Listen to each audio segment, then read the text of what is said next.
সবাই কেমন আছো? আশা করি সবাই খুব ভালো আছে। তো বন্ধুরা, আজকে ফাইনালি হাতে পেয়ে গেলাম সুজুকি ভি-স্টর্মের full body adventure crash guard. তো এই ক্র্যাশ গার্ডটা ইনস্টল করতে গিয়ে আমি কিছুটা সমস্যার সম্মুখীন হয়েছিলাম। তো আমি চাই যে তোমরা এই সমস্যার সম্মুখীন যাতে না হও, তো এই জন্যে এই ভিডিওটা আমি আপলোড করছি। তো এই ভিডিওটা অবশ্যই তোমরা শেষ পর্যন্ত দেখবে, তাহলেই বুঝতে পারবে যে ক্র্যাশ গার্ডটা কীভাবে ইনস্টল করা হলো। আর তোমাকে কোনো সমস্যার সম্মুখীন না হতে হয় তার জন্য কিন্তু বিশেষ করে এই ভিডিওটা আপলোড করা হয়। তো বন্ধুরা, ভিডিওটা ভালো লাগে অবশ্যই ভিডিওটাতে একটা আমাদের চ্যানেলটা অবশ্যই সাবস্ক্রাইব করবে। আর এই ভিডিওটা তোমার সেই বন্ধুদের সঙ্গে হচ্ছে স্টোন অন করবে বলে আছে বা অন। চলো ফটাফট ভিডিওটা শুরু করা যাক।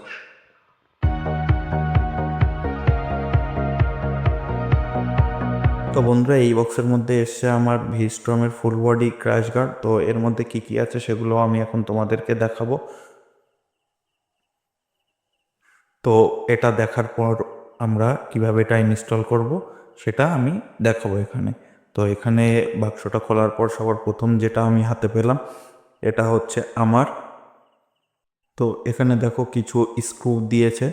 তো এই স্ক্রুগুলো সব এখানে ফিটিংয়ের সময় কাজে লাগবে। তো এটা আমি এখন সাইডে রাখছি।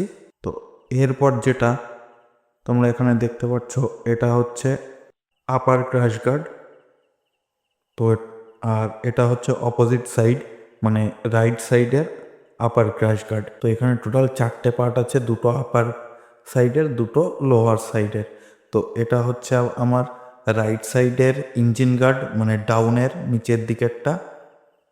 আর এটা হচ্ছে আমার তার অপোজিট সাইডের ইঞ্জিন গার্ড, ডাউন সাইডের। তো এর মধ্যে আরও কিছু কিছু জিনিস আছে। তো এই যে এখানে সব থেকে একটা বড় নাট দিয়েছে, তো এই নাটটা কিন্তু আমার এখানে লাগবে। এখানে দুটো দুটো করে 4টে অ্যাঙ্গেল দিয়েছে। তো এই অ্যাঙ্গেলগুলোও কিন্তু আমার ফিটিংয়ের সময় কাজে লাগবে। আর এই যে ছোট একটা পাতি দেখছো, এটাও কিন্তু ফিটিংয়ের সময় লাগবে। তো এখানে দেখো দুটো প্রিমিয়াম কোয়ালিটির, খুব সুন্দর কোয়ালিটির স্লাইডার দিয়েছে। তো চলো এখন চলে যাই ফিটিংটা কিভাবে করব। কোম্পানি ফিটেড যদি ক্র্যাশ গার্ড তোমার বাইকে লাগানো থাকে সেটা আগে রিমুভ করে নিতে হবে এখানে। তো সেটাই এখন আমি রিমুভ করছি। তো তারপর বন্ধুরা, বাইকের যে সিটটা আছে সিটটা তোমাকে ওপেন করে নিতে হবে এখানে। তো সিটটা এখানে আমি ওপেন করে নিচ্ছি। আর সিটটা ওপেন করে নেওয়ার পর তোমার সাইডের যে প্যানেল, তো এটা হচ্ছে তোমার লেফট সাইডের যে প্যানেলগুলো আছে সেই প্যানেলগুলো তোমাকে খুলে নিতে হবে। তো নেওয়ার পরে এই যে নাটটা দেখছো, এই যে কভারের নাটটা, এটা কিন্তু তোমাকে খুলে নিতে হবে। তো খুলে নেওয়ার পরে এই যে নাটটা দেখছো, এই নাটটা কিন্তু তোমার সবার আগে খুলতে হবে, না হলে তুমি ক্র্যাশ গার্ডটা ফিটিং করতে পারবে না। তো এইখানে গার্ডটা লাগানোর পর যে বড় নাটটা আমার দিয়েছিল সেই নাটটা দিয়ে কিন্তু এখানে দুই সাইডের ইঞ্জিন গার্ডটা ইনস্টল করতে হবে। তা আরও ভালোভাবে আমি তোমাদেরকে বুঝিয়ে দিচ্ছি যে কিভাবে তোমরা এই গার্ডটা ইনস্টল করবে। তো এই গার্ডটা ইনস্টল করার সময় কিন্তু আমার কিছু প্রবলেম হয়েছিল, এই জন্যে কিন্তু আমি এই ভিডিওটা আপলোড করছি। তো এখানে আমি তোমাদেরকে দেখাবো। সবার প্রথম এখানে সিটটা তোমাকে ওপেন করতে হবে। তো সিট ওপেন করার পর এই যে প্যানেলগুলো আছে, সাইড প্যানেল দুটো আছে, এই প্যানেল দুটো তোমাকে ওপেন করতে হবে। এই স্ক্রুপটা খুলতে হবে, তারপর কিন্তু প্যানেলটা ওপেন হবে। তো প্যানেলটা ওপেন হয়ে যাওয়ার পর এই যে প্লাস্টিকের গার্ডটা দেখছো ব্ল্যাক কালারের, এটাও তোমাকে ওপেন করে গার্ডটা বাইরে বার করে নিতে হবে। তো বার করার পর এই যে এখানে যে নাটটা তোমরা দেখতে পাচ্ছ, এই নাটটা কিন্তু খুলে তোমার গার্ডটা লাগাতে হবে। আর কোম্পানির যে নাটটা আছে সেই নাটটা কিন্তু এখানে খাটবে না, এখানে তোমার লাগাতে হবে যে গার্ডের সাথে যে বড় নাটটা দিয়েছিল সেই নাটটা। তো লাগানোর পর তোমার এইখানে যে অ্যাঙ্গেলগুলো দিয়েছিল, এই অ্যাঙ্গেলগুলো তোমাকে কিছুটা এইভাবে এখানে ফিটিং করতে হবে। তো দুই সাইডের তোমার ডাউন সাইডের ক্র্যাশ গার্ডটা, ইঞ্জিন গার্ডটা ফিটিং হয়ে যাওয়ার পর, তো এখানে কিন্তু সেমভাবেই তোমার রাইট সাইডের ইঞ্জিন গার্ডটাও সেমভাবে ইনস্টল করতে হবে। তো এখানে দেখো ওই যে নাট, ওই নাটটাতেই কিন্তু আমার রাইট সাইডের গার্ডটাও কিন্তু ইনস্টল করতে হয়েছে।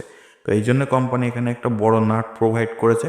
তো এইভাবে এখানে ইনস্টল করে নেওয়ার পরে অটোমেটিক্যালি তুমি দেখবে তোমার আপার ক্র্যাশ গার্ডটা ইনস্টল হয়ে গেছে। তো আপার ক্র্যাশ গার্ডটা এইভাবে ইনস্টল করার পর স্লাইডার দুটো এখানে ইনস্টল করে নেবে। আর স্লাইডার দুটো ইনস্টল করে নেওয়ার পর তুমি কিন্তু নিচে দেখতে পারবে তোমার যে পাতি লাগানোর যে জায়গাটা সেটা। তো তার আগে কিন্তু এই অ্যাঙ্গেলগুলো তোমাকে অবশ্যই ফিটিং করতে হবে আর খুব সুন্দরভাবে নাটগুলোকে টাইট করতে হবে। তো স্লাইডার দুটো তুমি এইভাবে এখানে লাগিয়ে নেবে, দুই সাইডে স্লাইডার দুটো লাগিয়ে নেবে। আর এই নিচে নাট আছে আপার ক্র্যাশ গার্ডের জন্য, তো এখানে নিচে নাটগুলো তুমি ভালো করে লাগিয়ে নিলে। তো লাগিয়ে নেওয়ার পর কিন্তু তোমার ক্র্যাশ গার্ডটা মোটামুটি খুব সুন্দরভাবে ফিটিং হয়ে যাবে। তো ইনস্টল করার পর বাইকের লুক কিছুটা এরকম আসবে। তো আমি আরও ভালোভাবে তোমাদেরকে বোঝাবো। তো সাইড লুকটা দেখো কিছুটা এমন দেখাবে। আর এই যে নিচেই এখানে একটু তোমরা দেখবে এই যে নাটটা আছে, এই নাটের সাথে কিন্তু তোমার লেফট সাইডের গার্ডটা ইনস্টল হবে আর লেফট সাইডের সাথেই তোমার কিন্তু রাইট সাইড